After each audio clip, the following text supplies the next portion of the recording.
Hello friends, आज की date है 26 जनवरी 2024। स्वागत है आपका आज के करंट अफेयर डिस्कशन में। चलिए डिस्कशन स्टार्ट कर लेते हैं। सबसे पहले देखेंगे आज हम क्या क्या डिस्कस करने वाले हैं। हमारा जो पहला आर्टिकल है वो जापान ने एक अंतरिक्ष मून मिशन रिलीज किया उससे संबंधित है। नेक्स्ट जो हमारा आर्टिकल है वो फॉक्स की एक रिपोर्ट से संबंधित है। उसके बाद हमारा जो आर्टिकल है ना वो देखेंगे हम WHO ने अभी एक अफ्रीकन कंट्री को मलेरिया मुक्त घोषित किया है उससे संबंधित देखेंगे। फिर नेक्स्ट देखेंगे वो फॉक्स के अनुसार दुनिया की सबसे मजबूत करेंसी कौन सी है उसके बारे में देखेंगे। उसके बाद हम देखेंगे अभी नई एक वैक्सीन डेवलप की है। किसने? हैदराबाद बेस्ड एक कंपनी है, उसने एक नई वैक्सीन डेवलप की है, उसके बारे में देखेंगे। उसके बाद में छठा जो हमारा आर्टिकल है ना वो IUCN ने अपनी रेड लिस्ट में हिमालयन वुल्फ है उसे शामिल किया है, इससे संबंधित है। सातवां जो हमारा आर्टिकल है वो विंग्स इंडिया अवार्ड 2024 की रिपोर्ट के बारे में इसको डिस्कस करेंगे। आठवां जो आर्टिकल हम डिस्कस करेंगे श्री राम जी का आर्टिकल है, बहुत ही ज़्यादा इंपॉर्टेंट है, बहुत ही ज़्यादा महत्वपूर्ण आर्टिकल है। इस साल का सबसे टॉप करंट अफेयर आप इसे मान सकते हो, टॉप करंट अफेयर इसे मान सकते हो, इतना इंपॉर्टेंट आर्टिकल है। बहुत ही ज़्यादा डिटेल में डिस्कस करेंगे आठवां आर्टिकल। नौवां हमारा है बिहार के बाद आंध्र प्रदेश में हुई जातिगत जनगणना, इसके बारे में है। 10वां आर्टिकल है हमारा अरुणाचल प्रदेश की पक्का जो महोत्सव सम्मिलित हुआ था उससे संबंधित है। 11वां आर्टिकल है वो है अवार्ड के बारे में है, एक 2023 में अभी एथलीट का अवार्ड मिला, इससे संबंधित है। तो चलिए डिस्कशन स्टार्ट कर लेते हैं। अब देखेंगे पहला हाल ही में क्वेश्चन है, पहला क्वेश्चन देखेंगे, उसके बाद में इसे डिस्कस करेंगे। हाल ही में चंद्रमा पर मून स्पाइनर, एक स्पाइनर नाम है इसका, तो हाल ही में अंतरिक्ष यान मून स्पाइनर उतारने वाला दुनिया का 5वां देश कौन सा बन गया है। क्वेश्चन क्या है, हाल ही में चंद्रमा पर अंतरिक्ष यान मून स्पाइनर उतारने वाला दुनिया का 5वां देश कौन सा बन गया है। मून पर उतारने वाला दुनिया का 5वां देश कौन सा बना है, ये क्वेश्चन है। समझ में आ गया? कुछ क्वेश्चन समझ में आ गया? क्या है क्वेश्चन? क्वेश्चन है कि मून पर अंतरिक्ष यान मून स्पाइनर उतारने वाला अंतरिक्ष यान मून स्पाइनर उतारने वाला 5वां देश कौन सा बन गया है। कौन सा देश बन गया? जापान बन गया। देखो इसके बारे में बात करें, मून स्पाइनर कहाँ का है? अभी पहले तो कहाँ का है? पहले ये जाक्सा का है। कहाँ का? ये जाक्सा का। जैसे हमारे यहाँ का स्पेस एजेंसी है ना इसरो, हमारे यहाँ की स्पेस एजेंसी है जिसका नाम है इसरो। हमारे यहाँ पे कौन सी है? इसरो है। वैसे जापान की जो स्पेस एजेंसी है जिसका नाम है जाक्सा, तो जाक्सा के द्वारा मून स्पाइनर को अभी रिलीज किया गया है, लॉन्च किया गया। जापान के द्वारा मून स्पाइनर को अभी लॉन्च किया गया है। और ये क्यों किया गया है लॉन्च? ब्रह्मांड के रहस्य जानने के लिए, इसे लॉन्च किया गया। इसमें रोबोट कौन सा था? तो इसमें रोबोट का नाम था वो सोरा था। सोरा रोबोट था जो कि जांच करेगा ब्रह्मांड के रहस्यों की जांच करेगा। तो मून स्पाइनर मिशन कहाँ का है? पहले तो जापान ने, किसने रिलीज किया? जापान की एक एजेंसी है जाक्सा, उसके द्वारा रिलीज किया गया है। क्यों रिलीज किया गया है? ये ब्रह्मांड के रहस्य उसे जानने के लिए। इसमें रोबोट कौन सा था? तो सोरा क्यू रोबोट था। इसमें रोबोट कौन सा था? सोरा क्यू रोबोट था। सोरा क्यू इसमें रोबोट लगा हुआ था। ठीक है, कहाँ जानकारी करेगा? ये ब्रह्मांड की जानकारी करेगा, ब्रह्मांड में जो रहस्य छुपे हैं उनकी जानकारी करेगा। ठीक है, चांद पर ये लैंडिंग कर चुका है, अभी चांद पर लैंडिंग कर चुका है। इसके साथ ऐसा करने वाला ये 5वां देश बन गया है। 4 इससे पहले ऑलरेडी देश थे जो कि मून पे मिशन भेज चुके थे। जैसे कि 4 देश कौन कौन से थे?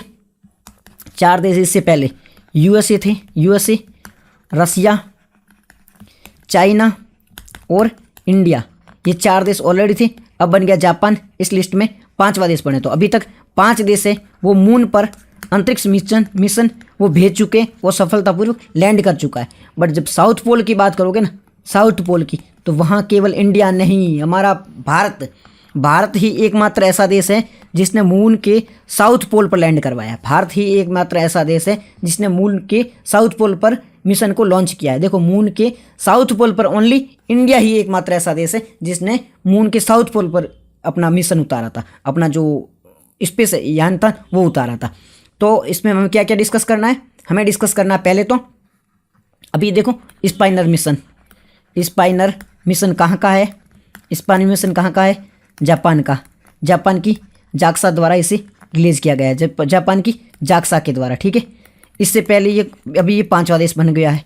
4 ऑलरेडी थे। 4 कौन सी? USA, 4 याद रख लो, USA, चाइना, रसिया, भारत। USA, चाइना, रसिया, भारत, ये 4 देश थे। कौन सा रोबोट भेज चुका है? सोरा जो रोबोट है ना, सोरा एक्स रोबोट, ये भेजा गया है। क्यों ये रिलीज़ किया गया है? ये ब्रह्मांड की जानकारी निकालेगा, ब्रह्मांड की जानकारी निकालेगा। क्यों रिलीज़ किया गया इसे? ब्रह्मांड की जानकारी निकालने के लिए इसे रिलीज़ किया गया है। इससे पहले 4 देश थे और 5वां देश ये, तो इसके साथ 5 देश हो गए। ठीक है, जापान के बारे में बात करो। जापान की पहले कैपिटल कहाँ है? जापान की कैपिटल बताओ जल्दी से। जापान की कैपिटल सोच लो, माइंड में सोच लो। जापान की कैपिटल कहाँ है? जापान की कैपिटल टोक्यो। जापान की कैपिटल कहाँ है? टोक्यो में। जापान की कैपिटल टोक्यो। कहाँ है जापान की कैपिटल? टोक्यो में। जापान का उपनाम, यानी जापान को और किस नाम से जानते हो? जापान को आप निप्पुर भी कह सकते हो, निप्पर भी कह सकते हो, सुकुमारों का देश भी कहा जाते हो। सुकुमारों का देश किसे कहा जाता है? सुकुमारों का देश किसे कहा जाता है? तो जापान को। निप्पर किसे कहा जाता है? जापान को। जापान की संसद को क्या कहा जाता है? जैसे कि इंडिया की संसद को कहा जाता है पार्लियामेंट, इंडिया की संसद को कहा जाता है पार्लियामेंट, कहा जाता है संसद कहा जाता है। ठीक है, जैसे कि अमेरिका की बात करो, वहाँ पे कहा जाता है कांग्रेस। तो जापान की जो संसद है उसे क्या कहा जाता है? तो जापान की संसद को कहा जाता है डाइट। जापान की संसद को क्या कहा जाता है? जापान की संसद को कहा जाता है डाइट। जापान की मुद्रा को क्या कहा जाता है? जापान की मुद्रा को कहा जाता है येन। जापान की कौन सी मुद्रा? जापान की मुद्रा है येन। जापान की मुद्रा येन। जापान की संसद डाइट। जापान को और किस नाम से जानता है? निप्पुर और सुकुमारों का देश। जापान की कैपिटल टोक्यो। ठीक है, जापान के 4 द्वीप कौन कौन से? जापान के 4 द्वीप, जापान के 4 द्वीप, Hokkaido, Honshu, Kyushu, Shikoku. Hokkaido, Honshu, Kyushu, Shikoku. Hokkaido, Honshu, Kyushu, Shikoku. Japan के पीएम होमियो किसुदु। जापान के पीएम कौन है? Fumio Kishida. जापान के पीएम होमियो किसुदु। जापान के पीएम कौन है? Fumio Kishida. क्या क्या देखा उन्होंने? पहले देखी जापान की कैपिटल। जापान की कैपिटल देखी, कहाँ है जापान की कैपिटल? टोक्यो में। जापान की कैपिटल देखा है टोक्यो में। जापान को सुकुमारों का देश भी कहा जाता है, साथ ही साथ में इसे निप्पर भी कहा जाता है। सुकुमारों का देश, निप्पर भी कहा जाता है। जापान पे 4 आइलैंड है। कितने आइलैंड है? 4 आइलैंड है। क्योसु, सुकोयू, कोस्यू, शिकोयू, होन्शु और होकाइडो। क्योसु, शिकोयू, होन्शु और होकाइडो। जापान पे 4 आइलैंड है। कौन कौन से जापान के आइलैंड है? क्योसु, शिकोयू, होकोयू और होलैंड। ठीक है, क्योसु, शिकोयू, होन्शु और होकाइडो। तो 4 आइलैंड देख लिए। ठीक है, ये पूरा इससे संबंधित था। अब कुछ और एक्स्ट्रा इन्फॉर्मेशन है वो देख लो। एक्स्ट्रा हमारा जो नेक्स्ट क्वेश्चन है वो है फोर्ब्स की रिपोर्ट के अकॉर्डिंग, फोर्ब्स की रिपोर्ट के अनुसार भारत, देखो क्वेश्चन क्या है, पहले क्वेश्चन देख लो, बाद में इसके बारे में निकलें। तो फोर्ब्स की रिपोर्ट के अकॉर्डिंग स्वर्ण भंडार यानी गोल्ड रिजर्व, गोल्ड रिजर्व, तो फोर्ब्स की रिपोर्ट के अकॉर्डिंग गोल्ड रिजर्व में, गोल्ड जो भंडार होता है, स्वर्ण रिजर्व होता है, उसमें भारत का कौन सा स्थान है? क्वेश्चन ये पूछा है। फोर्ब्स एक रिपोर्ट निकालता है, उसके अकॉर्डिंग गोल्ड रिजर्व में इंडिया का कौन सा स्थान है? गोल्ड रिजर्व में इंडिया का कौन सा स्थान है? गोल्ड रिजर्व में इंडिया का स्थान है 9वां। कौन सा स्थान है? 9वां। पहले नंबर पे यूएसए, वहाँ पे सर्वाधिक गोल्ड है, उसके बाद में जर्मनी है, उसके बाद में इटली है, और भारत का 9वां स्थान है। फोर्ब्स की रिपोर्ट के अकॉर्डिंग गोल्ड रिजर्व में भारत का कौन सा स्थान है? फोर्ब्स की रिपोर्ट के अकॉर्डिंग गोल्ड रिजर्व में भारत का कौन सा स्थान है? फोर्ब्स की रिपोर्ट के अकॉर्डिंग गोल्ड रिजर्व में भारत का कौन सा स्थान? गोल्ड रिजर्व में भारत का कौन सा स्थान है? भारत का 9वां स्थान है। पहले नंबर पे कौन सा है? पहले नंबर पे यूएसए है। ठीक है, ये चीज़ याद रह जाएगी। फोर्ब्स की रिपोर्ट के अकॉर्डिंग गोल्ड रिजर्व में भारत का कौन सा स्थान है? भारत का 9वां स्थान है। पहले यूएसए, दूसरा जर्मनी, तीसरा इटली और 9th नंबर पर भारत है। याद रखना, रिपोर्ट के अकॉर्डिंग गोल्ड रिजर्व की बात हो रही है। ठीक है, गोल्ड का रिजर्व किसके पास है? ठीक है, तो गोल्ड रिजर्व में यूएसए, जर्मनी, इटली, भारत, 4 देशों का मतलब ये 9वें नंबर भारत है। ये चीज़ याद रखना। ठीक है, अब कुछ एडिशनल इन्फॉर्मेशन देख लेते हैं एक बार। एडिशनल इन्फॉर्मेशन की बात करें तो यहाँ पर एक कुछ चीज़ें पूछी गई, जैसे आरबीआई न्यूनतम आरक्षित प्रणाली रखती है। आरबीआई है ना, कभी भी देखो आरबीआई हर बैंक को बोलती है आप कुछ पैसे हैं वो साइड में रखो।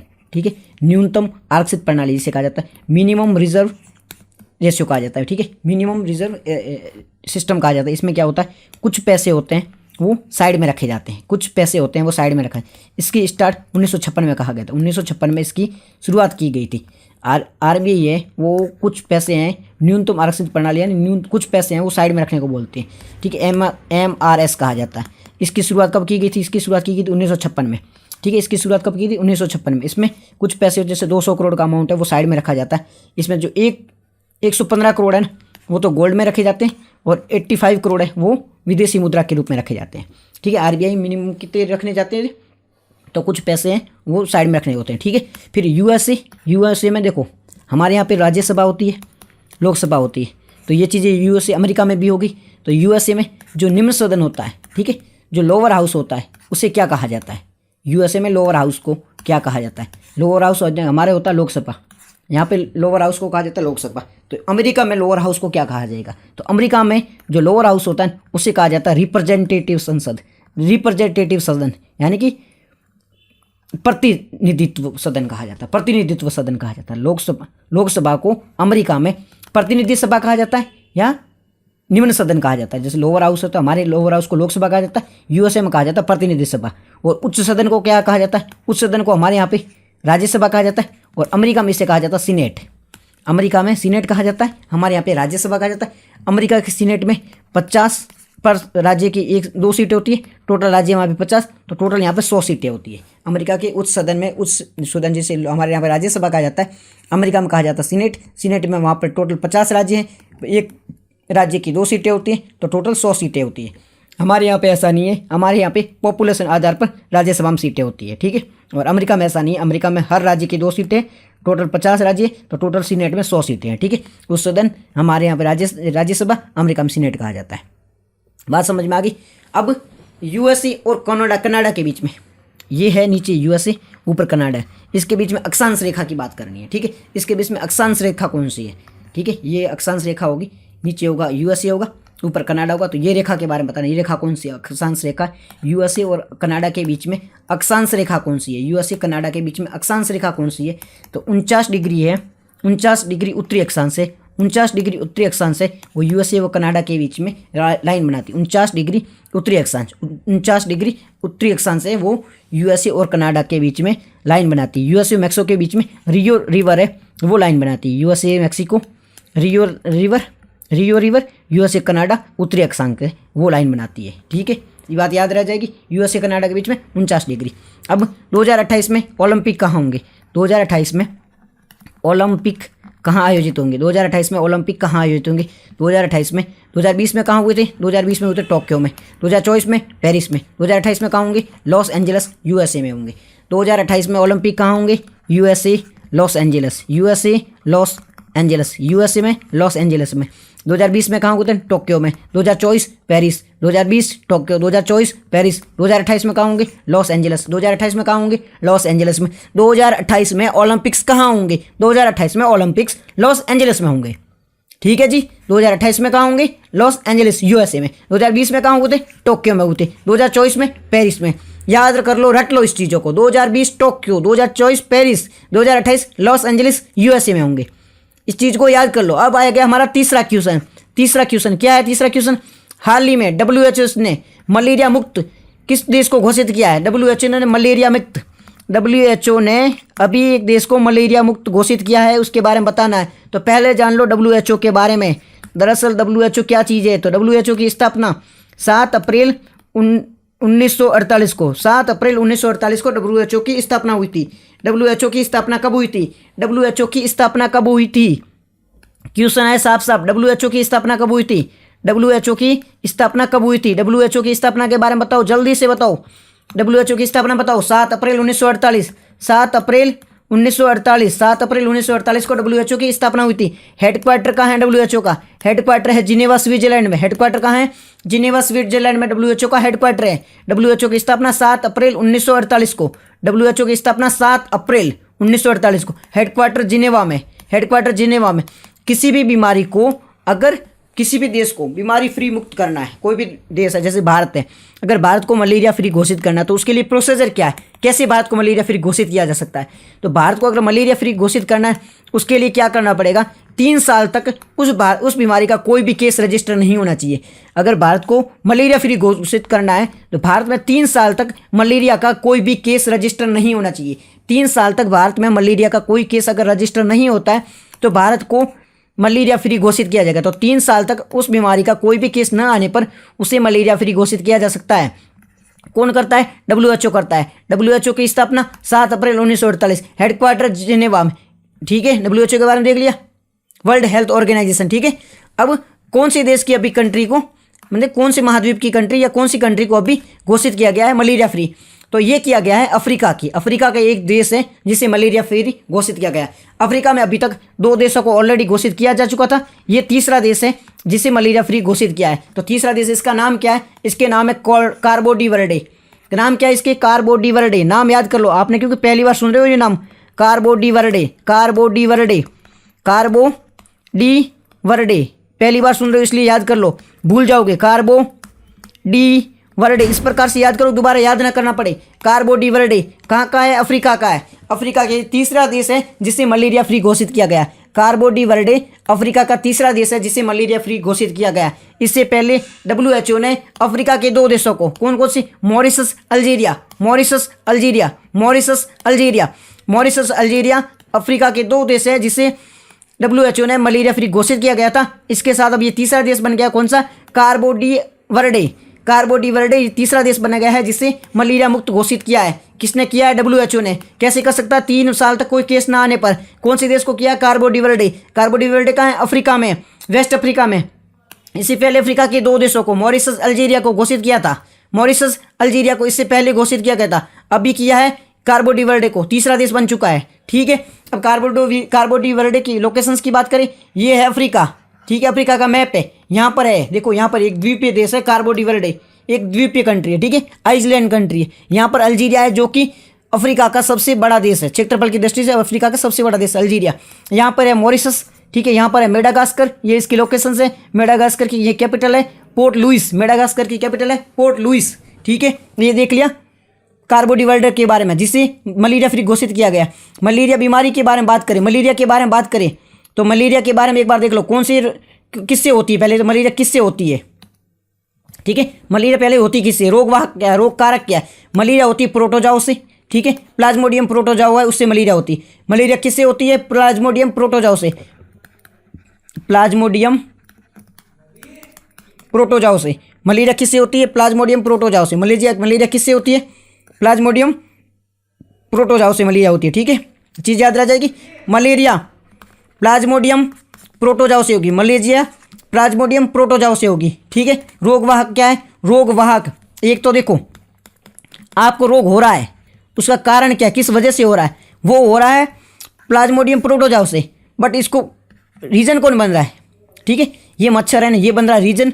मच्छर को काटता है कौन सा? ये प्लाज्मोडियम प्रोटोजोआ, ये मच्छर को काटेगा, ये है ये कारक बनेगा। रोगवाहक मतलब लो जाने का काम कर रहा है। तो वाहक कौन है? देखो ये है रोगवाहक,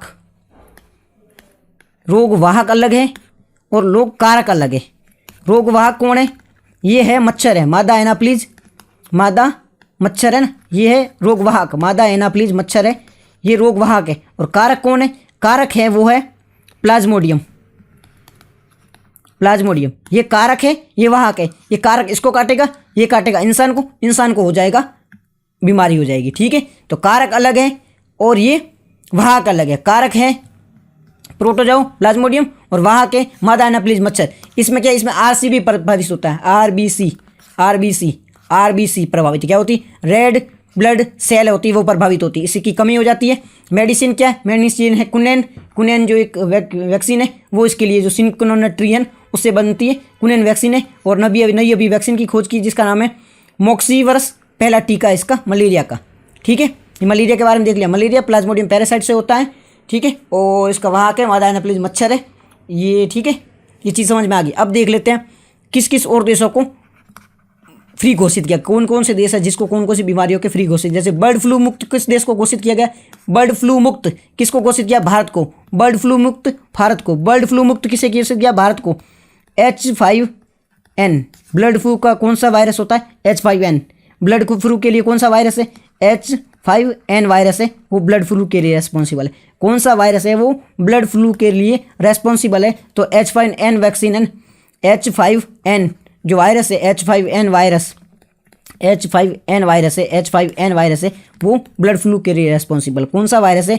वो ब्लड फ्लू के लिए रेस्पॉन्सिबल है, तो H5N वायरस है, वो ब्लड फ्लू के लिए रेस्पॉन्सिबल है। कौन सा वायरस है? वो H5N वायरस है, वो ब्लड फ्लू के लिए रेस्पॉन्सिबल है। कौन सा वायरस ब्लड फ्लू के लिए रेस्पॉन्सिबल है? H5N वायरस है, वो ब्लड फ्लू के लिए रेस्पॉन्सिबल है। याद रह जाएगा। ब्लड फ्लू के लिए रेस्पॉन्सिबल वायरस कौन सा है? ब्लड फ्लू के लिए रेस्पॉन्सिबल वायरस कौन सा है? H5N वायरस है वो ब्लड फ्लू के लिए रेस्पॉन्सिबल है, याद रह जाएगा, ब्लड फ्लू के लिए वायरस रेस्पॉन्सिबल H5N वायरस, ठीक है। H5N स्वाइन फ्लू के लिए कौन सा होता है H1N1, स्वाइन फ्लू के लिए H1N1 होता है, स्वाइन फ्लू के लिए H1N1 और ब्लड फ्लू के लिए H5N1, ठीक है। H5N ब्लड फ्लू के लिए भारत को अभी ब्लड फ्लू मुक्त घोषित किया जा चुका है।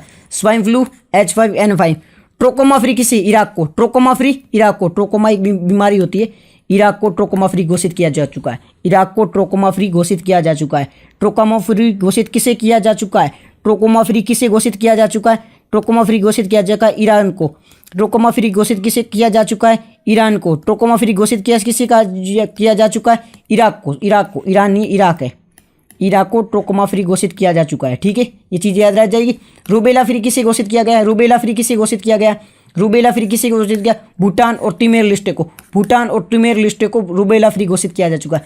भूटान और Timor Leste, Bhutan Timor Leste, Bhutan और तिमोर लिस्टों को, भूटान और तिमोर लिस्टे को रूबेला फ्री घोषित किया जा चुका है। भूटान तिमोर लिस्टे को रूबेला फ्री घोषित किया जा चुका है। भूटान और तिमोर लिस्टे को रूबेला फ्री घोषित किया जा चुका है। Bhutan Timor Leste, Bhutan Timor लिस्टे को रूबेला फ्री घोषित किया जा चुका है। नेक्स्ट है मलेरिया के अंग में, मलेरिया में आरबीसी प्रभावित होती है, ये तो हमने देख ही लिया था, मलेरिया में आरबीसी प्रभावित होते हैं। क्वेश्चन हमारा चौथा है, क्या क्वेश्चन है, फोर्ब्स के अकॉर्डिंग सबसे मजबूत करेंसी कौन सी, स्ट्रॉन्गेस्ट करेंसी कौन सी, फोर्ब्स के अकॉर्डिंग सबसे स्ट्रॉन्गेस्ट करेंसी कौन सी है, फोर्ब्स के अकॉर्डिंग सबसे मजबूत करेंसी कौन सी है, फोर्ब्स के अकॉर्डिंग सबसे मजबूत करेंसी कौन सी है, बताओ बताओ जल्दी जल्दी सोचो, फोर्ब्स के अकॉर्डिंग सबसे मजबूत करेंसी है, फोर्ब्स के अकॉर्डिंग सबसे मजबूत करेंसी कौन सी है, जल्दी बताओ, फोर्ब्स के अकॉर्डिंग सबसे मजबूत करेंसी कौन सी है, पहली है कुवैत की दिनार, कुवैत की दिनार है फोर्ब्स के अकॉर्डिंग सबसे मजबूत करेंसी है।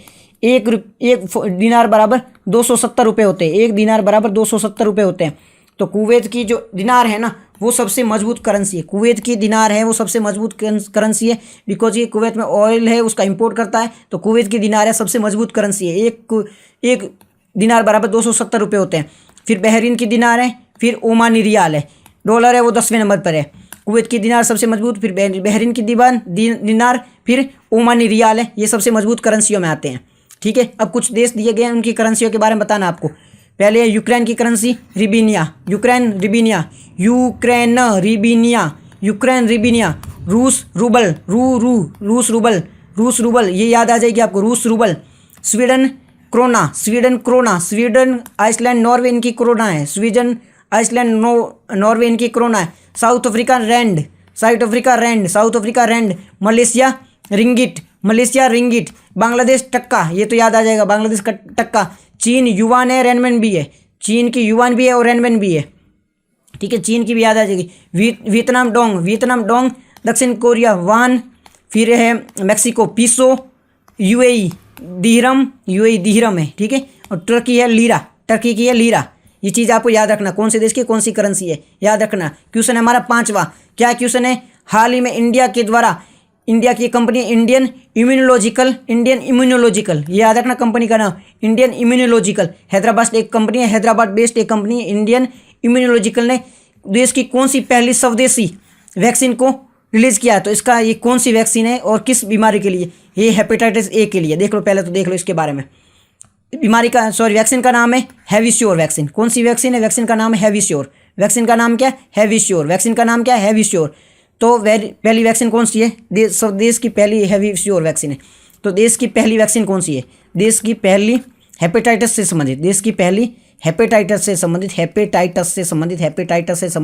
वैक्सीन कौन सी है, तो ये हेपेटाइटिस ए से संबंधित है हैवीश्योर। देश की पहली स्वदेशी वैक्सीन जो हेपेटाइटिस ए से संबंधित है कौन सी है हैवीश्योर, वैक्सीन का नाम क्या है हैवीश्योर, वैक्सीन का नाम याद रखना हैवीश्योर है। देश की पहली स्वदेशी वैक्सीन है जो कि हेपेटाइटिस ए रोग से संबंधित है, जो कि हेपेटाइटिस ए रोग से संबंधित है, जब दोस्त की हेपेटाइटिस ए रोग से संबंधित है। देश की पहली स्वदेशी वैक्सीन जो कि हेपेटाइटिस ए रोग से संबंधित है कौन सी है, वैक्सीन का नाम है हैवीश्योर, वैक्सीन का नाम क्या है हैवीश्योर। देश की पहली स्वदेशी वैक्सीन जो कि हेपेटाइटिस ए रोग के लिए बनी है, क्या नाम है इसका, वैक्सीन का नाम है हैवीश्योर, ठीक है। ये हेपेटाइटिस ए किससे संबंधित होता है, ये हेपेट का मतलब होता है लीवर और आइज का मतलब सूजन, लीवर पर सूजन आ जाती है। इसमें हेपेटाइटिस ए में क्या होता है, लीवर पर सूजन आ जाती है, हेपेटाइटिस ए में क्या होता है लीवर पर सूजन आ जाती है, हेपेटाइटिस ए में लीवर पर सूजन आ जाती है, ठीक है। ये 2 डोज वाली वैक्सीन होती है, इसमें 2 डोज दी जाती है, ठीक है। हेपेटाइटिस ए में 2 डोज दी जाती है, आपको अलग अलग प्रकार से 2 डोज दी जाती है, 2 वैक्सीन दी जाती है हेपेटाइटिस ए में, 2 डोज दी जाती है, ठीक है। इंडियन, इसे किसने बनाया था, किसने बनाया, किसने बनाया, तो इंडियन इम्यूनोलॉजिकल है, इंडियन इम्यूनोलॉजिकल संस्था, एक हैदराबाद बेस्ड एक कंपनी है, उसके द्वारा बनाया गया इंडियन इम्यूनोलॉजिकल। मैंने बात करी थी, याद रखना, हमने देखा था पहले भी, इंडियन इम्यूनोलॉजिकल हैदराबाद इस कंपनी है, इसने हैविश्योर वैक्सीन किससे संबंधित है, हेपेटाइटिस ए से, हैविश्योर हेपेटाइटिस ए, हैविश्योर वैक्सीन किससे संबंधित है, हेपेटाइटिस ए से संबंधित। देश की पहली वैक्सीन है जो हेपेटाइटिस ए रोग के लिए बनी है। ये किस, हेपेटाइटिस ए में क्या होता है, इसमें होता है लिवर पे सूजन आ जाती है। 2 डोज वाली वैक्सीन है, 2 डोज वाली वैक्सीन है। किसने बनाया, इंडियन इम्यूनोलॉजिकल, हैदराबाद बेस्ड एक कंपनी, इसने बनाया। वायरस कौन सा होता है, ह्यूमन पेप्लिकॉन वायरस होता है, ह्यूमन पेप्लिलोमा वायरस होता है, ह्यूमन पेपिलोमा वायरस होता है, ह्यूमन पेपिलोमा, इसीलिए वायरस रिस्पॉन्सिबल है, ह्यूमन पेपिलोमा वायरस रिस्पॉन्सिबल है। हैविश्योर वैक्सीन किससे संबंधित है, हैविश्योर वैक्सीन किससे संबंधित है, तो ये हेपेटाइटिस ए से संबंधित है। हेपेटाइटिस ए से स्वदेशी पहली वैक्सीन, देश की स्वदेशी पहली वैक्सीन है, ठीक है। ह्यूमन पेपिलोमा वायरस रिस्पॉन्सिबल है, ह्यूमन पेपिलोमा वायरस वैक्सीन है। 2 डोज की वैक्सीन होती है, इसमें दो डोज दी जाती है। इसमें क्या होता है, लिवर पर सूजन आ जाती है, लिवर पर सूजन आ जाती है, इसमें लिवर पर सूजन आ जाती है, इस प्रकार की ये बीमारी है। तो ये देख लिया 5वां क्वेश्चन। अब यकृत के अध्ययन को क्या कहा जाता है, यकृत का हम अध्ययन करते हैं, उसके अध्ययन को क्या जाता है, हिपेटोलॉजी कहा जाता है। यकृत का अध्ययन हिपेटोलॉजी, यकृत का अध्ययन हिपेटोलॉजी, लिख लो रट लो, यकृत का अध्ययन हिपेटोलॉजी। फिर मानव शरीर की सबसे बड़ी अंतस्रावी एंडोस्क्राइन ग्रंथि कौन सी है, थायराइड। अंतस्रावी ग्रंथि कौन सी है, थायराइड है। मानव शरीर की सबसे बड़ी अंतस्रावी ग्रंथि कौन सी है, थायराइड है। और शरीर की रासायनिक प्रयोगशाला, ठीक है, रासायनिक प्रयोगशाला कौन सी, केमिकल लैब कौन सी है, शरीर की केमिकल लैब, शरीर की केमिकल लैब लीवर है, शरीर की केमिकल लैब कौन सी है, लीवर है। किडनी के अध्ययन को नेफ्रोलॉजी कहा जाता है, किडनी के अध्ययन को nephrology.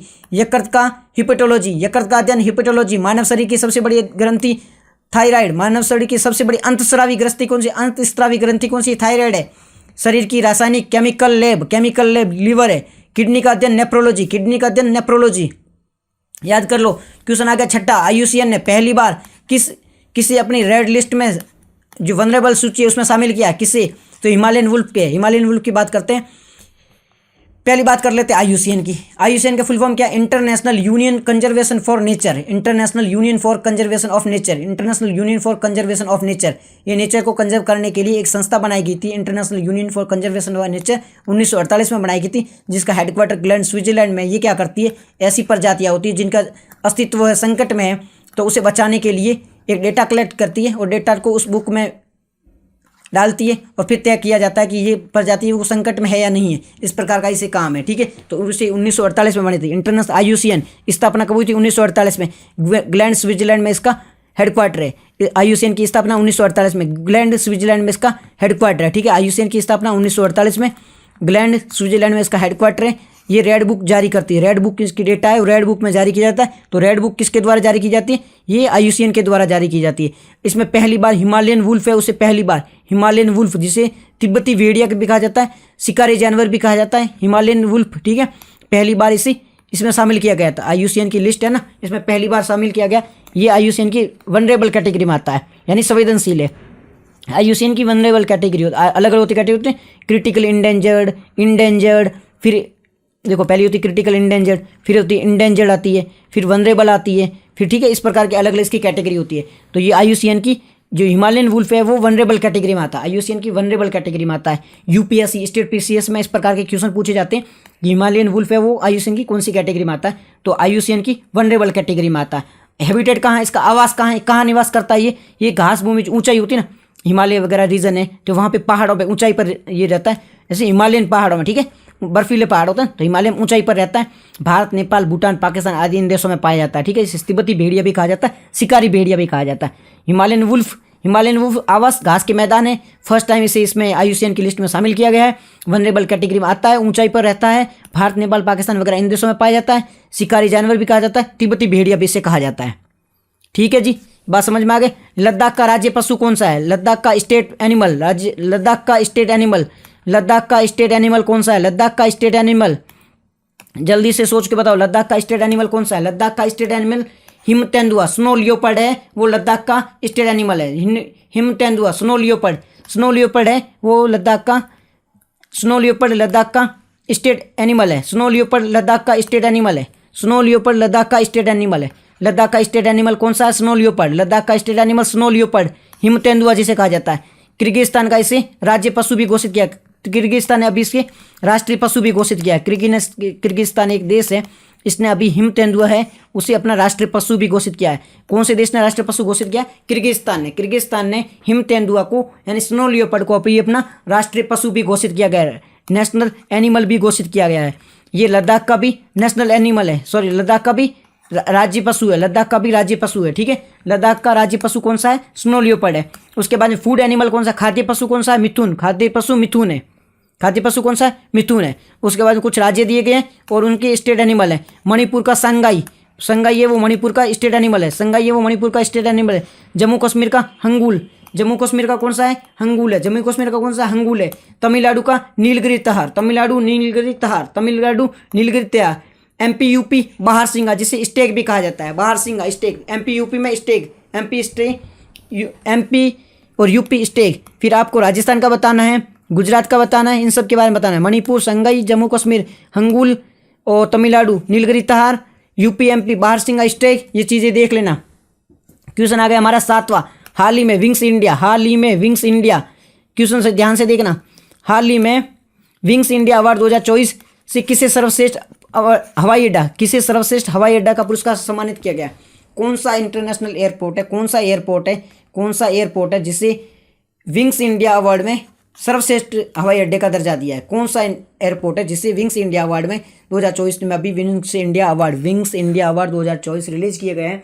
Wings India award 2024 release किए गए हैं, उसमें कौन सा जो एयरपोर्ट है जिसे सर्वश्रेष्ठ, जिसे बेस्ट एयरपोर्ट का अवार्ड दिया गया है? तो बेंगलुरु और न्यू दिल्ली के दो है ना, उन दोनों को ये अवार्ड दिया गया। बेंगलुरु को भी दिया गया, न्यू दिल्ली के जो एयरपोर्ट है उसको भी दिया गया। कौन से? विंग्स इंडिया की बात करें, ये अलग अलग अवार्ड दिए जाते हैं, थोड़ा बाद में और भी अवार्ड आएंगे तो आप कन्फ्यूज मत हो। विंग्स इंडिया अवार्ड किसे दिया गया? बेंगलुरु न्यू दिल्ली की दोनों एयरपोर्ट को विंग्स इंडिया में सर्वश्रेष्ठ पुरस्कार का अवार्ड मिला 2024 का। ठीक है, अब विंग्स इंडिया अवार्ड 2024 थीम क्या थी? अमृतकाल में विश्व को भारत से जोड़ना। थीम क्या थी? अमृतकाल में विश्व को भारत से जोड़ना। Wings India award 2024, wings India award 2024 theme क्या थी? थीम क्या थी? थीम थी इसकी अमृतकाल में विश्व को भारत से जोड़ना, अमृतकाल में विश्व को भारत से जोड़ना, अमृतकाल में विश्व को भारत से जोड़ना। थीम क्या थी? विंग्स इंडिया 2024 की थीम थी अमृतकाल में विश्व को भारत से जोड़ना। अब इसमें क्या हुआ है? इसमें दो जो एयरपोर्ट है उसको अवार्ड दिया गया, दो एयरपोर्ट को अवार्ड दिया गया। कौन से? एक तो दिल्ली एयरपोर्ट को दिया गया बेस्ट एयरपोर्ट का अवार्ड, और एक दिया गया बेंगलुरु के, दिल्ली के एयरपोर्ट को और बेंगलुरु के एयरपोर्ट को बेस्ट एयरपोर्ट का अवार्ड दिया गया है, सर्वश्रेष्ठ एयरपोर्ट का अवार्ड दिया गया। Delhi airport, Bengaluru airport, Delhi airport, Bengaluru airport. Bengaluru में जो कैंपगोड़ा एयरपोर्ट है, टर्मिनल 2, कैंपगोड़ा टर्मिनल 2 जो एयरपोर्ट है इसको दिया गया। दिल्ली में बेंगलुरु को कैंपगोड़ा टर्मिनल 2 को और दिल्ली एयरपोर्ट को ये अवार्ड दिया गया, विंग्स इंडिया अवार्ड 2024। और ये आयोजित कहाँ हुआ था? विंग्स इंडिया अवार्ड है, आयोजित कहाँ हुआ? इसका आयोजन देखो, आयोजन अलग है, अवार्ड किसे मिला वो अलग है। आयोजन हुआ था बेगमपेट एयरपोर्ट हैदराबाद, बेगमपेट एयरपोर्ट हैदराबाद में ये अवार्ड आयोजित हुआ था, विंग्स इंडिया 2024 अवार्ड, जिसकी थीम है अमृतकाल में विश्व को भारत से जोड़ना, अमृतकाल में विश्व को भारत से जोड़ना, ये थीम थी। इसका आयोजन कहाँ हुआ था? ये आयोजन हुआ था बेगमपेट एयरपोर्ट हैदराबाद है, बेगमपेट एयरपोर्ट हैदराबाद में इसका आयोजन हुआ था, बेगमपेट एयरपोर्ट हैदराबाद में आयोजन हुआ था, बेगमपेट एयरपोर्ट हैदराबाद में आयोजन हुआ था। और किसे मिला है? दिल्ली एयरपोर्ट को, बेंगलुरु एयरपोर्ट को मिला है। मिला किससे? दिल्ली एयरपोर्ट और बेंगलुरु एयरपोर्ट को मिला है दिल्ली और बेंगलुरु को, बेंगलुरु में कैंपगोड़ा को, और आयोजन कहाँ हुआ था? बेगमपेट एयरपोर्ट हैदराबाद में हुआ था। तो ये चीज़ें अलग अलग चीज़ें याद रखना।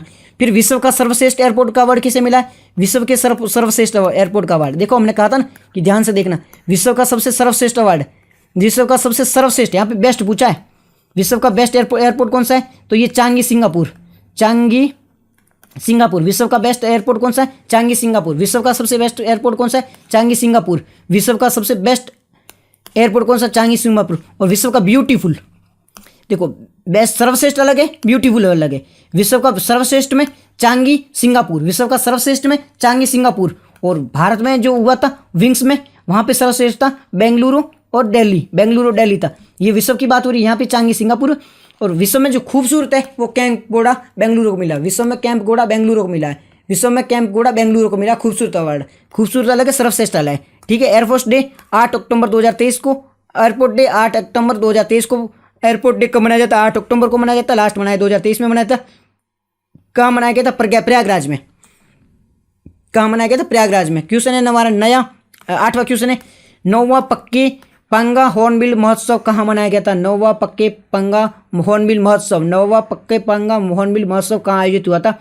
इसके बारे में देखा, नौवा पक्के पंगा हॉर्नबिल महोत्सव कहाँ आयोजित हुआ था? ठीक है, अब है पक्का पंगा हॉर्नबिल फेस्टिवल। ठीक है, स्थापना दिवस के बारे में और कोक बैरो भाषा है। ठीक है, तीन चीज़ अलग अलग। देखो ये पहला फेस्टिवल है, ये अलग अलग राज्यों की स्थापना दिवस है, और ये है ना ये लैंग्वेज के बारे में बात कर रहा है। तीन चीज़ें अलग अलग। पहले पक्का पंगा हॉर्नबिल फेस्टिवल है। पक्के पंगा हॉर्नबिल फेस्टिवल कहाँ हुआ था? अरुणाचल प्रदेश में। पक्के टाइगर रिजर्व तो पहले कहाँ है, क्वेश्चन कमेंट में बताओगे पक्के टाइगर रिजर्व कहाँ है। और पक्के पंगा हॉर्नबिल फेस्टिवल अरुणाचल प्रदेश में। पक्के पंगा हॉर्नबिल फेस्टिवल कहाँ है? अरुणाचल प्रदेश में। हॉर्नबिल के संरक्षण के लिए, हॉर्नबिल एक बर्ड्स होता है, हॉर्नबिल के संरक्षण ये पक्के टाइगर रिजर्व नागालैंड में है। ठीक है, याद रख लेना। तो पक्के पंगा हॉर्नबिल फेस्टिवल कहाँ आयोजित होता है? अरुणाचल प्रदेश में। पक्के पंगा हॉर्नबिल फेस्टिवल अरुणाचल प्रदेश में। हॉर्नबिल के संरक्षण के लिए, हॉर्नबिल के संरक्षण के लिए किसने किया था? पोंगा खांडू, जो उनके यहाँ के सीएम है, इन्होंने इसका आयोजन किया था। अब यहाँ पे स्थापना दिवस की बात हुई। 3 राज्यों का स्थापना दिवस 21 जनवरी को 3 राज्यों का स्थापना दिवस था। 3 राज्यों का स्थापना दिवस था। कौन से? 21 दिसंबर को 3 राज्यों का स्थापना दिवस था। कौन कौन से राज्य? मणिपुर, मेघालय, त्रिपुरा। मणिपुर, मेघालय और त्रिपुरा। मणिपुर, मेघालय, त्रिपुरा। मणिपुर, मेघालय, त्रिपुरा, इन 3 राज्यों का स्थापना दिवस एक साथ ही था। मणिपुर, मेघालय, त्रिपुरा, इन 3 राज्यों का स्थापना दिवस एक साथ ही था। अब कोक बैराक किस राज्य की भाषा है? कोक बैराक है, कोक ब्रोक कौन से राज्य की भाषा है? कोक ब्रोक कौन से राज्य की? त्रिपुरा की। कोक ब्रोक कौन से राज्य की भाषा है? ये है त्रिपुरा की भाषा। कोक ब्रोक त्रिपुरा की भाषा है। ठीक है, कोक ब्रोक है त्रिपुरा की भाषा है। अब कुछ और नेशनल पार्क है, कुछ डर रहे हैं, उसके बारे में देख लो। मोलिंग नेशनल पार्क, ये देखो ये सारे हैं ना, आप एक बार बैठो और इसको एक साथ ही निपटा दो सब कुछ। तो मोलिंग नेशनल पार्क कहाँ है? नामदफा में। Mouling national park Namdapha Arunachal Pradesh. Mouling national park Namdapha Arunachal Pradesh में। बोमडीला दर्जा कहाँ है? बोमडीला दर्जा कहाँ है? अरुणाचल प्रदेश। दीपू दर्रा भी अरुणाचल प्रदेश में। बोमडीला भी अरुणाचल प्रदेश में। बोमडीला अरुणाचल प्रदेश में, दीपू भी अरुणाचल प्रदेश है। यहाँ पे अरुणाचल प्रदेश, बोमडीला दीपू कहाँ है? अरुणाचल प्रदेश में। बोमडीला दीपू कहाँ है? अरुणाचल प्रदेश में। खाची केर गड़िया ये पूजा कहाँ होती है? खाची केर गाड़िया पूजा कहाँ होती है? त्रिपुरा में होती है। खाची केर गाड़िया पूजा कहाँ होती है? त्रिपुरा में होती है। ठीक है, फिर ये सिंगन फेस्टिवल कहाँ होता है? ये जम्मू कश्मीर में होता है। ठीक है, सिंगन स्नो फेस्टिवल है, कहाँ होता है? जम्मू कश्मीर में। क्वेश्चन हमारा 9वां है। हाल ही में बिहार के बाद में कौन से राज्य में जनगणना स्टार्ट हुई है? जातिगत जनगणना की बात कर रहे हैं, जातिगत जनगणना की, कास्ट सेंसस की बात कर रहे हैं। अभी कास्ट सेंसस कहाँ आयोजित हुआ है? बिहार के बाद में। बिहार के बाद में अभी जातिगत जनगणना, बिहार के बाद में अभी जातिगत जनगणना, बिहार के बाद में अभी जातिगत जनगणना कौन से राज्य में स्टार्ट हुई है? बिहार के बाद में जातिगत जनगणना कौन से राज्य में स्टार्ट हुई है? बिहार के बाद में कास्ट सेंसस कौन से राज्य में हुआ? फर्स्ट बिहार में हुआ था, सेकंड है आंध्र प्रदेश। सेकंड है कौन सा है? आंध्र प्रदेश है। वहाँ बिहार के बाद में सेकंड राज्य आंध्र प्रदेश, जहाँ पर जातिगत जनगणना स्टार्ट हुई है। बिहार के बाद में जातिगत जनगणना कौन से राज्य में स्टार्ट हुई है? बिहार के बाद में, बिहार पहला राज्य था जहाँ जातिगत जनगणना स्टार्ट हुई थी। बिहार के बाद में आंध्र प्रदेश है सेकंड राज्य है जहाँ पर जातिगत जनगणना स्टार्ट हुई है। क्यों? ये सरकारी योजना है का लाभ कौन से व्यक्ति को मिलना चाहिए, इसके लिए हुए थे। बिहार के बाद में जातिगत जनगणना कहाँ हुई है? बिहार के बाद में जातिगत जनगणना है वो पहली बिहार में हुई थी, फिर आंध्र प्रदेश में हुई है। ठीक है, बिहार के बाद में जातिगत जनगणना आंध्र प्रदेश। पहली जनगणना कब हुई थी? फर्स्ट जनगणना हुई थी 1872 में हुई थी।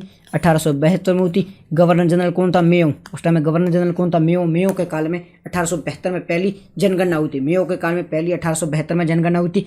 और 10 के आधार पर जो है ना आज की अभी जो जनगणना हो रही वो पहली कब हुई थी? आज के टाइम में जो पहली जनगणना हो रही उस टाइम की पहली जनगणना, मतलब 10 सालों में जनगणना होगी। ऐसी जनगणना कब हुई थी? ऐसी हुई थी फर्स्ट हुई थी 1881 में। आज के टाइप की जो जनगणना है वो 1881 में हुई थी, और नॉर्मल जो जनगणना पहली बार 1872 में हुई थी। आज के टाइप की 1881 में हुई थी। उस टाइम में जो गवर्नर जनरल था वो था रिपन। इस टाइम में रिपन था और पहली हुई थी तब मेयो था। ठीक है, गवर्नर जनरल वॉयसरॉय वगैरह याद रखना, आप पढ़ लेना एक बार। अब लिंगानुपात में सर्वाधिक टॉप पर कौन है? केरल। लिंगानुपात में टॉप पर कौन है? केरल है। न्यूनतम में बिहार में। लिंगानुपात कर रहे हैं, सेक्स रेशियो की बात करते हैं। ठीक है, लिंगानुपात में केरल टॉप पर है, न्यूनतम बिहार में। साक्षरता लिटरेसी में टॉप पर कौन है? केरल है, बिहार। लिटरेसी में केरल टॉप है और लिंगानुपात में केरल टॉप है। और इसमें लिंगानुपात में लास्ट कौन सा है? बिहार। साक्षरता में लास्ट कौन सा है? बिहार। जनसंख्या में टॉप कौन सा है? यूपी। सिक्किम लास्ट है। घनत्व में बिहार टॉप पर है। यहाँ पे बिहार देखो टॉप पे आ गया।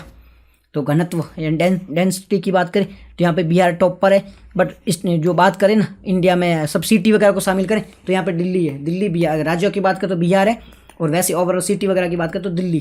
तो दिल्ली और बिहार है वो घनत्व में टॉप पर है। और ये जो है ना घनत्व में लास्ट कौन सा? अरुणाचल प्रदेश में। घनत्व तो बहुत बड़ा है, लोग कम है। घनत्व मतलब 1000 पे लोग कितने रहते हैं? 1000 लोगों पर कितने, एक किलोमीटर में कितने लोग रहते हैं, 1 किलोमीटर में कितने लोग रहते हैं उसके अकॉर्डिंग। जनसंख्या आपको पता ही है। साक्षरता कितने पढ़े लिखे लोग हैं। लिंगानुपात कितने लड़कों पर कितनी लड़कियां हैं, ये सब है। ठीक है, अब देख लेते हैं कुछ और एडिशनल इन्फॉर्मेशन। जो हमारा इंपॉर्टेंट क्वेश्चन था ना राम मंदिर से संबंधित, वो हमारा इंपॉर्टेंट क्वेश्चन आ चुका है।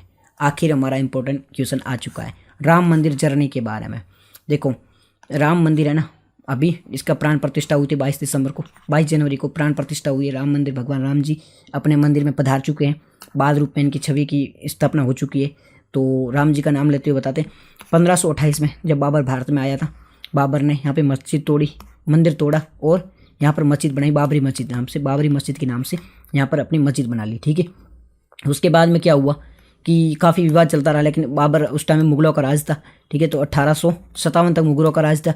तब तक तो ये ऐसे ही चलता रहा। हिंदू भी पूजा करते रहे, यहाँ पे मुस्लिम पूजा करते थे, यहाँ पे हिंदू पूजा करते आए। ठीक है, तब तक चलता हुआ। फिर 1857 में जैसे ही मुगलों का राज एम्पायर ख़त्म हुआ, ब्रिटिशर आए, तो ब्रिटिशर के सामने भी काफ़ी कंप्लेन जाती रही, भाई ये है यहाँ पे हमारी जो मंदिर तोड़ा गया, वहाँ पे मस्जिद बने, हमें भी पूजा करने की आज्ञा दो। तो ब्रिटिशर ने क्या किया, एक लाइन बना दी और इधर अब हिंदू, इधर मुस्लिम पूजा करेंगे, इधर हिंदू पूजा करेंगे, बीच में ये लाइन बना दी। इससे हिंदू भी ना पे खुश थे ना मुस्लिम खुश थे, बट ये जैसे तैसे चलता रहा। बाद में 1947 में हमारा देश आज़ाद हुआ, तब से विरोध प्रदर्शन स्टार्ट होता रहा। कई बार केस गए, कई बार यहाँ पे दंगे फसाद हुए, चलता रहा। आखिर में क्या हुआ, 1992 में 1992 में बाबरी मस्जिद है ना, उसे तोड़ दिया गया। कर सेवक कौन होते हैं, जो सेवा करते हैं। जब कर सेवक गए और वहाँ पे जो सरकार थी उसके सामने होते हुए भी ये बाबरी मस्जिद है वो तोड़ दी गई। ठीक है, मुलायम सिंह की सरकार थी और बाबरी मस्जिद को तोड़ दिया गया। ठीक है, उसके बाद में कल्याण सिंह की सरकार बनी और कल्याण सिंह ने गोली चलाई नहीं और इस प्रकार ये बाबरी मस्जिद को ढहा दिया गया। बाद में सरकार को इस्तीफा दे दिया गया। और उसके बाद में क्या, 6 ये डेट याद रखना, 6 दिसंबर 1992 को, मतलब पहले एक बार पहले भी वहाँ पे विराजमान हो चुके थे, तब मुलायम सिंह की सरकार थी। पार्टियों में नहीं पढ़ना है। उसके बाद में 1992 में 6 दिसंबर 1992 6 दिसंबर 1992 को बाबरी मस्जिद को ढहा दिया गया और इस प्रकार ये केस चला गया सुप्रीम कोर्ट में। ठीक है, सुप्रीम कोर्ट में काफ़ी चीज़ चला गया। पहले हाई कोर्ट में गया था, हाई कोर्ट ने डिसीजन दिया कि नहीं यहाँ पे मंदिर पे आप पूजा कर सकते हो, ऐसे दिया, बट दोनों पक्ष खुश में नहीं थे। बाद में सुप्रीम कोर्ट में गए, सुप्रीम कोर्ट में काफ़ी टाइम तक ये जजमेंट, काफ़ी टाइम तक ये केस चलता रहा। और देखो इस केस को लीगली 2017 से शुरू हुआ, 2019 में इसका फैसला दिया। इसमें अलग अलग पार्टी थी, जैसे एक रामलला पार्टी थी, जो राम भगवान की मूर्ति है ना, ये भी वहाँ पर अवेलेबल थी। भगवान राम की मूर्ति है, उनको भी एक पक्ष के रूप में माना गया कि ये भगवान राम है, ये खुद अपना केस लड़ रहे हैं। ठीक है, तो इस प्रकार से 3 पार्टी थी। एक तो विपक्ष था, जो मतलब मुस्लिम पक्ष था वो, और एक में भगवान राम की मूर्ति खुद थी, और एक अखाड़ा था ना, वो भी तीनों मिलकर केस लड़ा। फाइनल सुप्रीम कोर्ट ने 5 जो जज थी, 5 जजों की बेंच थी, संवैधानिक बेंच थी, 5 जो गगन रंजन गोगोई थे, ये चीफ जस्टिस थे, इनकी अध्यक्षता में 5 जजों की बेंच थी। इन्होंने जजमेंट दिया और रामलला का मंदिर यहीं पे बनना चाहिए और इससे कुछ दूरी पर इसके 25 किलोमीटर दूरी पर मुस्लिम के लिए ये जो मस्जिद बनाने के लिए ज़मीन दे दी गई। इस प्रकार ये फैसला आया और फिर 2020 में भूमि पूजन हुआ। ठीक है, देखो 5 अगस्त 2020 में भूमि पूजन हुआ, मोदी जी ने भूमि पूजन किया। उसके बाद में 22 जनवरी 2024 को प्राण प्रतिष्ठा प्रोग्राम आयोजित हुआ और इसके साथ रामलला वो विराजमान हो चुके। मंदिर की बात करें, मंदिर को नागर शैली में बनाया गया है। नागर शैली में क्या होता है, नागर शैली में जो मंदिर होता है इस प्रकार का होता है, आगे फोटो भी दिया गया। ठीक है, नागर शैली में मंदिर बनाया गया। वास्तुकार कौन थे, वास्तुकार थे चंद्रकांत सोमपुरा है ना, चंद्रकांत सोमपुरा, ये वास्तुकार थे। कंपनी L&T कंपनी है। इस मंदिर में लोह और स्टील वगैरह का यूज़ नहीं हो, L&T कंपनी है। चंद्रकांत सोमपुरा वास्तुकार है इसके। ठीक है, नागरकोली में ये देखो नागर शैली में कैसे मंदिर बनाया जाता है, इस प्रकार मंदिर बनाया जाता है। यहाँ पर ऊपर होता है शिखर होता है, फिर ध्वज होती है, फिर यहाँ पे कलश होता है। ठीक है, यहाँ पे कलश है, ऊपर शिखर है, ध्वज है, यहाँ मंडप होता है, यहाँ सिंह द्वार एंट्री के लिए, यहाँ पे गर्भगृह होता है, गर्भगृह जहाँ पे मूर्ति रखी जाती है, यहाँ गर्भगृह यहाँ पे मूर्ति रखी जाती है। हम नागर शैली की बात करें और द्रविड़ शैली होती है। द्रविड़ शैली में ऐसे नहीं बनता, द्रविड़ शैली में कैसे, इस प्रकार से मंदिर मतलब पिरामिड में बनाया जाता है, पिरामिड के आकार का होता है द्रविड़ शैली में। और जो ये अपना द्रविड़ शैली का साउथ इंडिया में होती है और नागर शैली का नॉर्थ इंडिया में होती है। जो राम मंदिर है वो नागर शैली में बनाया गया था। और मूर्ति में जो है ना, राम भगवान की आप मूर्ति देखोगे तो एक ही पत्थर से, ब्लैक पत्थर से एक बनाएगी, और ये पत्थर है वो नेपाल से मंगाया गया है। ठीक है, पत्थर में भगवान बसते हैं ऐसा कहा जाता है। तो ये मूर्ति है ना, बहुत ही अच्छी मूर्ति बनाई गई है। मूर्ति विष्णु भगवान के 10 अवतार के बारे में, यहाँ पे सूर्य ऊपर है। ठीक है, भगवान विष्णु के 10 अवतारों के बारे में दर्शाया गया है। नीचे हनुमान जी, गरुड़ पक्षी भी है विराजमान है। मंदिर है वो 3 मंजिला होगा मंदिर। ठीक है, इस प्रकार बहुत ही अच्छा मंदिर बनाया गया है। तो ये पूरा डिस्कशन इससे संबंधित था। आज की डिस्कशन में इतना ही था। अगर आपको PDF चाहिए इससे संबंधित तो टेलीग्राम चैनल में मिल जाएगी। जिसका लिंक आपको डिस्क्रिप्शन में मिल जाएगा। आज की डिस्कशन में इतना था। Thank you very much for discussion.